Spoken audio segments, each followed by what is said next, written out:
ごきげんよう、上川かおるです。今回取り上げる話題は、ウクライナのゼレンスキー大統領がアメリカに行き、バイデン大統領と直接対談を行いました。現在ではインターネットを使ったオンライン会議がよく行われており、今回のように直接会う必要性というのは徐々に薄れてきています。だからこそ、なぜ直接会うのか、そこに込められた意味が確実に存在しています。今回の動画では直接対談するその理由と今後アメリカがどのような動きをしようとしているのかそのあたりについて解説していこうと思います。それではニュース記事を紹介するとともに補足をどんどんと入れて解説を始めていきます。アメリカ・ウクライナ首脳会談へパトリオット供与。バイデン大統領は日本時間22日朝、ホワイトハウスでウクライナのゼレンスキー大統領と会談した。長距離の地対空ミサイルパトリオットを含む追加の軍事支援を伝えた。ロシアがウクライナ侵攻を始めた2月24日以降、ゼレンスキー大統領が外国を訪れるのは初めて。バイデン大統領は、あなたのそばにいられて光栄だ。ウクライナは世界を鼓舞していると表明。ロシアによる侵攻から300日も経ったのに、プーチンはウクライナに攻撃していると非難し、ウクライナへの支援継続を約束した。ゼレンスキー大統領は謝意を伝えた上で、戦争は終わっていないと述べた。ゼレンスキー大統領はバイデン大統領との会談後、アメリカ連邦議会の上下両院合同会議で演説する。アメリカによる軍事・経済支援などに謝意を示すとともに、これからも超党派による手厚い支援を継続するよう呼びかける見通しだ。アメリカ政府は、ウクライナに総額 18.5 億ドル、日本円で2400億円規模の追加の軍事支援を発表した。長距離の地対空ミサイルパトリオット1機を初めて供与する。発電所などの重要インフラを標的にするロシアのミサイル攻撃に対抗できるように防空体制を強化する。ブリンケンアメリカ国務長官は、バイデン大統領はロシアによる残忍な攻撃からウクライナを守るため、重要な軍事能力を新たに提供する。防空能力と精密打撃能力を拡充すると強調。将来的なロシアとの停戦協議を念頭に、時が来れば交渉で最も強い立場に立てるよう必要な限り支援を続けると記した。パトリオットの提供はウクライナがかねて求めてきた米軍の主力防空システムで、これまで提供されてきた防空システムよりもはるかに高い高度で巡航ミサイル、短距離弾道ミサイル、航空機を迎撃できる。超低高度から高高度の複数目標に同時で対処可能になる。記事の補足ですが、パトリオットミサイルは米軍にとっても主力の防空兵器であって、決して余っているものではありません。そのため、ウクライナに対する供与も非常に慎重姿勢をこれまでは取り続けてきました。しかし、ロシアによる一般市民に対するミサイル攻撃が非常に連続的に行われており、発電所や変電所といった社会インフラに対する攻撃は目に余るものがあります。そのためパトリオットシステムを提供することを決めました。ただし提供されるのは1システムだけで、残念ながらこれでは首都周辺を守るだけにとどまるでしょう。しかしアメリカがこうして主力の防空兵器を提供することによって他の国はもっと軍事支援がしやすくなります。アメリカよりも先んじて何かを提供するというのは他の国にとっては非常に困難ですから、アメリカがここまでやったのだから我が国はもっとやろうといった話もしやすくなるわけです。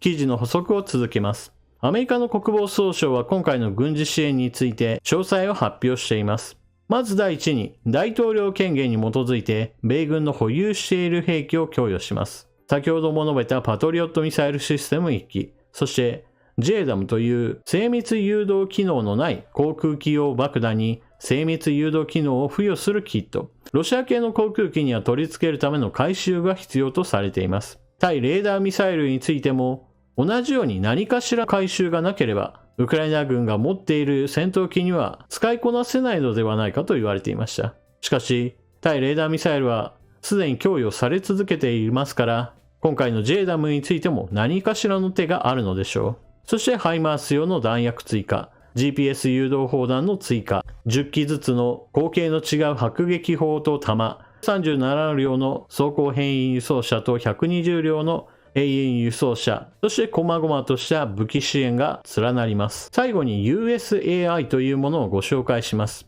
通常アメリカによる軍事支援というのは大統領権限に基づく米軍がすでに持っているものを中心としてウクライナに引き渡しているのですが、この USAI については新規に軍事企業に対して発注を行い、そこで調達されたものをウクライナに渡すというものです。この中で今回注目に値するのは、砲弾の口径が NATO 規格ではなく、ロシア系の規格 152mm の砲弾を調達してウクライナに供与することが発表されました。東ヨーロッパにはもともとソ連側陣営だった国々がたくさんあって、現在でもなおロシア系の兵器を保有したままになっています。それらの兵器に対する弾薬を作るのはそれぞれ東ヨーロッパの国々の軍事企業ですから、おそらく今回はそうしたもともとはソ連系の兵器を持っていた国々に対して砲弾を発注したのでしょう。ウクライナ軍の保有している兵器はまさにそうした旧ソ連系の兵器体系であり、アメリカが直接生産できない砲弾を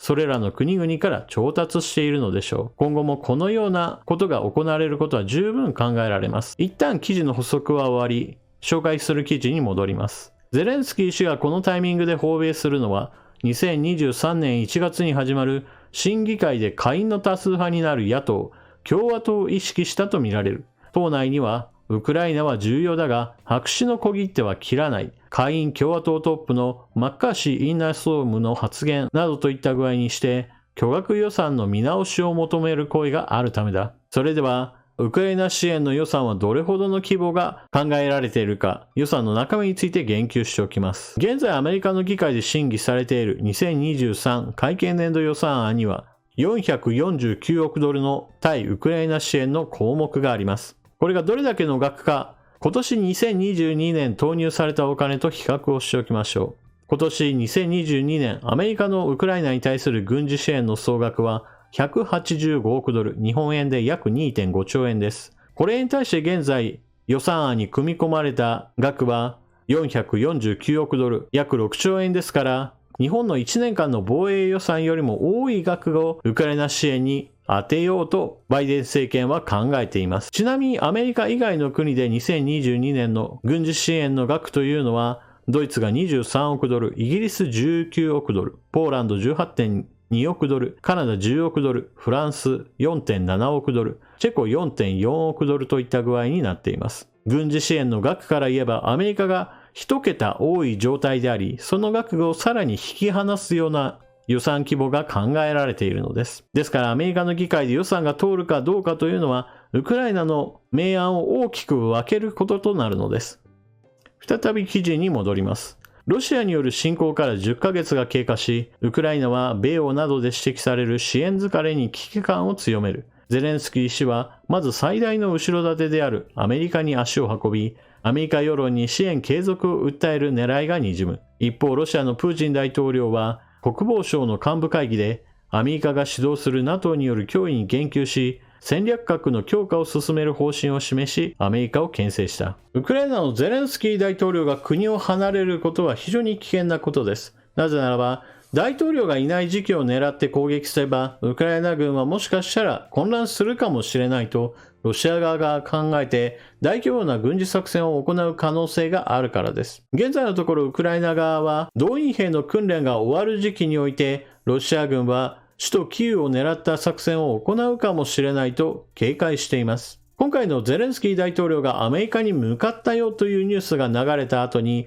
ロシア軍の動きとしてベラルーシ側国境に集結しようとしている、そのようなニュースも流れています。まだ動員兵の訓練が終わっていないことを考えると、現在の軍事行動といったものはあくまでもウクライナ軍を牽制する動きだと考えられます。しかし、牽制するだけでも、それに対応するだけのある程度の規模の部隊はウクライナ側も用意しなければなりません。それに伴って戦力の分散が起こるわけですから、ウクライナ軍としては前線に戦力を集中できないわけですから、これは痛いこととなります。しかし、そのようなデメリットがあったとしても、ゼレンスキー大統領にとってアメリカを訪米することの意味は非常に大きいものです。今回の記事の紹介の補足として何点か入れましたが、その中においても非常に重要なのは、アメリカはウクライナの最大の支援国であり、しかもヨーロッパ各国のその合計よりもアメリカ一国の軍事支援の方が明らかに圧倒的な規模である。つまりアメリカの支援を今後も受け続けることができるかどうかといったものは、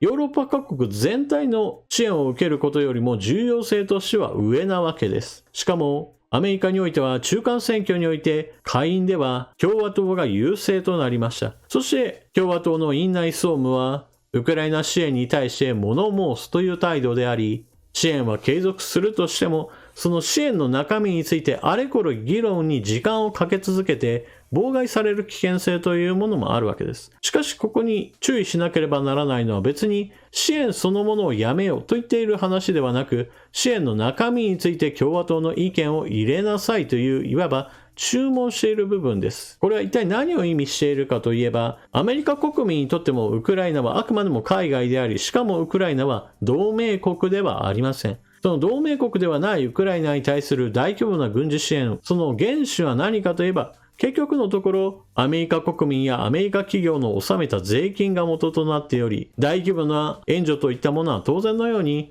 そんなにお金をそこに向けるんだったら、もっとアメリカ国内にお金を使うべきだという批判へとつながってしまうのです。こうしたアメリカ第一主義は別に今に始まった話ではありませんし、またそのような考え方は別にアメリカだけのものでもありません。ヨーロッパ各国でも同じように支援するお金があるんだったらもっと国内で困っている人たちがいるんだから使うべきだという意見があります。日本にだってそうです。人道支援でどこかの国に大金を送るようとなれば、それだけの額を送るぐらいだったら日本で使いなさいといったような批判は日常的にあるものです。しかも今回アメリカの行うウクライナに対する軍事支援は何兆円というレベルですから、批判の声があってその批判の声をすくい上げる形で共和党が政治的な闘争の種に使うのもある意味仕方ない面があるのです。しかし、だからこそゼレンスキー大統領はオンラインでの呼びかけではなく、実際に国会議員の前に立ち、しっかりと彼らへ向かって支援の呼びかけを行うことに意味があるわけです。共和党も別に党として反対しているわけではなく、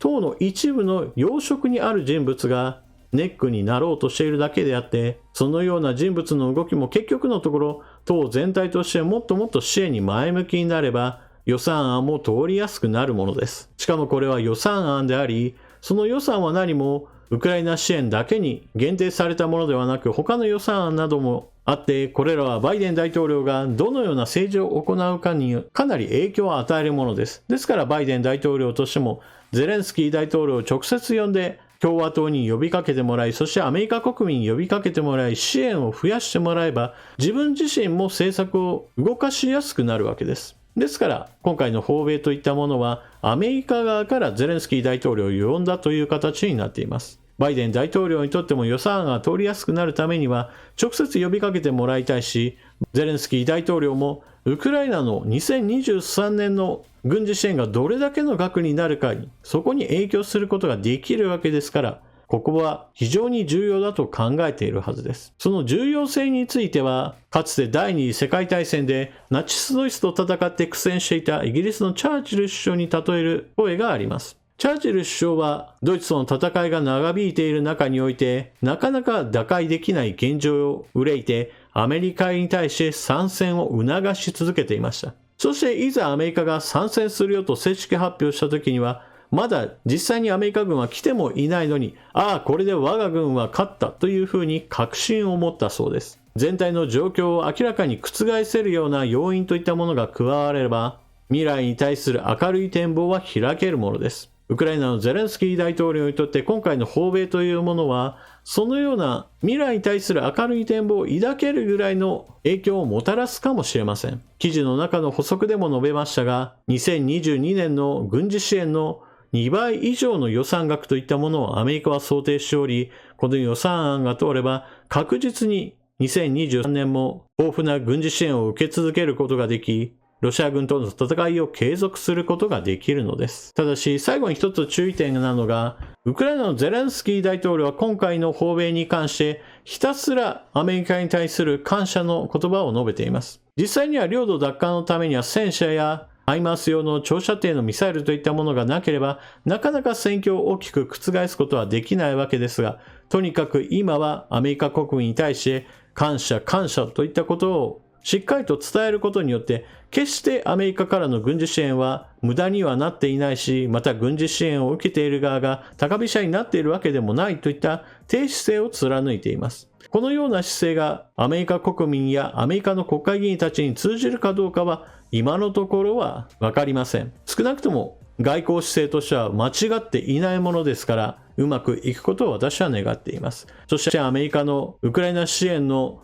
予算案がしっかりと通れば、私は少なくともウクライナの未来は明るいと考えます。お金の流れを追えば、そのお金の流れによってもたらされる結果というのも、ある程度は計算できるものだと思います。ましてやウクライナの国民、そして兵士たちの自分の国は自分たちで守ろうというその士気は高いものであり、それをさらに物質的にもアメリカが大規模に支援するというのであれば、負けない条件としては十分すぎるでしょう。というわけで今回の動画はここまで。ウクライナのゼレンスキー大統領がアメリカに招かれていきました。日本のニュースではなかなか予算案の動向については触れる話は出てきてはいませんが、私はお金の流れに大きく影響するという意味で、ゼレンスキー大統領がアメリカに行った意味は非常に大きいと考えています。あなたはこの話を聞かれてどのようなことを思われたでしょうか。ぜひともコメントしていってください。それでは動画を見終わった方は、評価ボタンのクリックとコメントの書き込みよろしくお願いします。それでは次の動画でまたお目にかかりましょう。またね。